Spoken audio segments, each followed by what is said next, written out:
सरदार शाह साहब, तव्हां सच आहियो। तव्हां सच चयो आहे। तव्हां सिंध असेंबलीअ में सच ॻाल्हायो आहे। तव्हां इहो सच चयो आहे त मोरे में ज़िया लंजार जे घर खे जेका बाहि लॻी आहे, इहा बाहि न रुॻो ज़िया जे घर खे आहे, पर असेंबलीअ जे सिंध असेंबलीअ जे 168 मेंबरनि जे घर खे इहा बाहि लॻल सम्झी वञे थी। तव्हां सच चयो त ज़िया जे घर खे जेका बाहि लॻी उहा असेंबलीअ जे 168 मेंबरनि जे घरनि खे लॻल बाहि तव्हां सम्झो था। तव्हां पंहिंजी कम्यूनिटी सां सचा आहियो, तव्हां पंहिंजी बिरादरी सां सचा आहियो, तव्हां असेंबलीअ जे मेंबरनि सां सचा आहियो। पर मूंखे ड्रिज थो थिए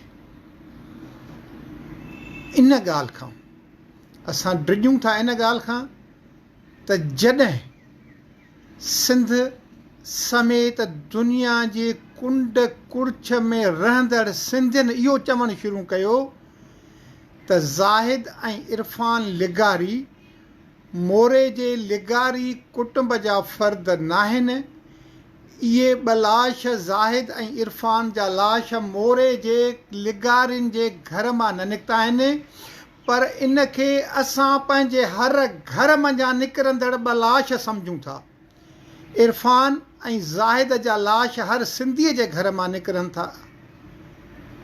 असां सम्झूं था त इहे ॿ लाश जेके आहिनि, जीअं तव्हां सम्झो था त ज़िया जे घर खे लॻल बाहि असेंबलीअ जे 168 मेंबरनि जे घरनि खे लॻल बाहि सम्झी वञे थी, अहिड़े हिसाब सां जेकॾहिं सिंधियुनि इहो चवणु शुरू कयो ऐं इहो सम्झणु शुरू कयो त इहे जेके ॿ लाश आहिनि इरफान जा ऐं ज़ाहिद जा, उहे लिगारियुनि जा न पर हर सिंधीअ जे घर जा ॿ लाश आहिनि, त पोइ असां किथे बीहंदासीं? इहा ॻाल्हि सम्झणु ॾाढी ॾुखी आहे।